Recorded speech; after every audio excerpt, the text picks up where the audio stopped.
করে। ঢাকা মহানগর পুলিশের গোয়েন্দা বিভাগ ঘটনাস্থল হতে ক্লু হিসাবে শুধুমাত্র একটি ভিডিও ফুটেজ সংগ্রহ করে। ভিডিও ফুটেজ পর্যালোচনায় আমরা দেখতে পাই এক অভিনব পদ্ধতিতে শোরুমের শাটার কেটে ভিতরে প্রবেশ করে মাত্র 8 মিনিটের মধ্যে স্বর্ণালংকার সহ সংঘবদ্ধ চোরাই দল পালিয়ে যায়। এক্ষেত্রে একজন একটি চাদর দিয়ে শেড তৈরি করে, চাদর নাড়াচাড়া করতে থাকে। চাদরের আড়ালে অপর একজন দ্রুত তালা কেটে শাটার কেটে ভিতরে প্রবেশ করে। তৃতীয় যে ব্যক্তি শোরুমের ভিতরে প্রবেশ করে তিনি আনলকড ডিসপ্লে হতে স্বর্ণালংকার বের করে একটি হ্যাভারস্যাক ব্যাগে ভর্তি করে দ্রুত পালিয়ে যায়।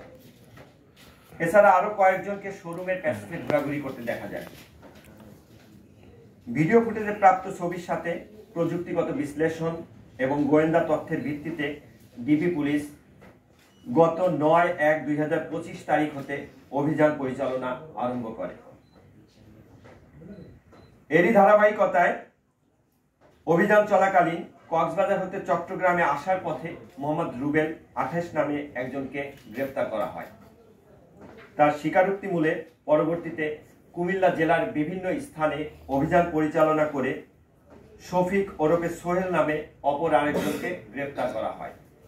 তাদের স্বীকারোক্তি মূলে কুমিল্লা জেলার একটি জুয়েলারির দোকান হতে 28 ভরি 14 আনা চুরি যাওয়া স্বর্ণালংকার এবং 21 ভরি 10 আনা চুরি যাওয়া স্বর্ণালংকারের গলিত স্বর্ণ উদ্ধার করা হয় এবং সেখান থেকে সাদ্দাম হোসেন নামে অপর এক ব্যক্তি বয়স 31 তাকে গ্রেফতার করা হয়।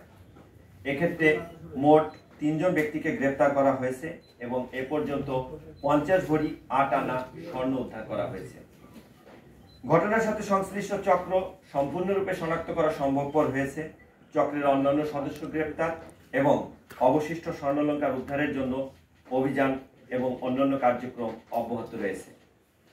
ইলেকট্রনিক ও প্রিন্ট মিডিয়ার সাংবাদিক বৃন্দ ডিএমপি মিডিয়া সেন্টারে আজকের এই ব্রিফিং এ উপস্থিত থাকার জন্য আমাদের পক্ষ থেকে আন্তরিক ধন্যবাদ এবং কৃতজ্ঞতা জানাচ্ছি। ধন্যবাদ সকলকে। এই চক্রের সাথে কতজন জড়িত শনাক্ত করতে পারছেন আপনারা এবং এই চক্রটি কতদিন ধরে এই ধরনের কাজ করছে? মূলত এই সীমান্ত সম্বরের যে ঘটনাটি, এই ঘটনার সাথে প্রাথমিকভাবে আমাদের কাছে প্রতিমান হয়েছে 8 থেকে 9 জনের সম্পৃক্ততা আছে এবং তাদের স্বীকারোক্তি মূলে আমরা ম্যাক্সিমাম সবারই আমরা আইডেন্টিফাই করতে পেরেছি। তা আমরা আমাদের অভিযান অব্যাহত রাখবো। অভিযান অব্যাহত রেখে তাদেরকে গ্রেফতার করে অবশিষ্ট স্বর্ণালংকার উদ্ধারের ব্যাপারে আমাদের কার্যক্রম চলমান থাকবে। এর আগেও সেখানে একবার চুরির ঘটনা ঘটেছে, তো আপনি কি মনে করেন যে এই চুরির সঙ্গে ওই শপিং এর কোনো নিরাপত্তা রক্ষী জড়িত? এটা তদন্ত কার্যক্রম চলছে। তদন্তের এই পর্যায়ে আমরা আপাতত যে চক্রটি পেয়েছি এরা আসলে অভ্যাসগতভাবেই চুরির সাথে সম্পৃক্ততা আছে। যারা গ্রেফতার হয়েছে ইতিপূর্বে আমাদের কাছে পর্যন্ত যে ডাটাবেস, সেই ডাটাবেস থেকে আমরা যেটা পেয়েছি যে একজনের বিরুদ্ধে 13টি মামলা, আরেকজনের বিরুদ্ধে 9টি মামলা আছে। অর্থাৎ এরা বিভিন্ন স্থানে সোনার দোকান চুরি এবং মোবাইলের দোকান চুরির ঘটনায় ইতিপূর্বে জেলে গিয়েছে, ধরা পড়েছে, গ্রেফতার হয়েছে। এ ধরনের তথ্য প্রাথমিকভাবে বেরিয়ে এসেছে। তাই এই চক্রের সাথে অন্য কারো সংশ্লিষ্টতা আছে কিনা সেটি তদন্ত সাপেক্ষের বিষয়।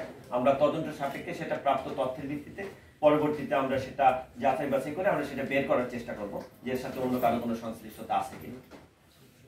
ভাই, রাজধানীতে ইদানিং দেখছি হুট করেই ছিনতাই এবং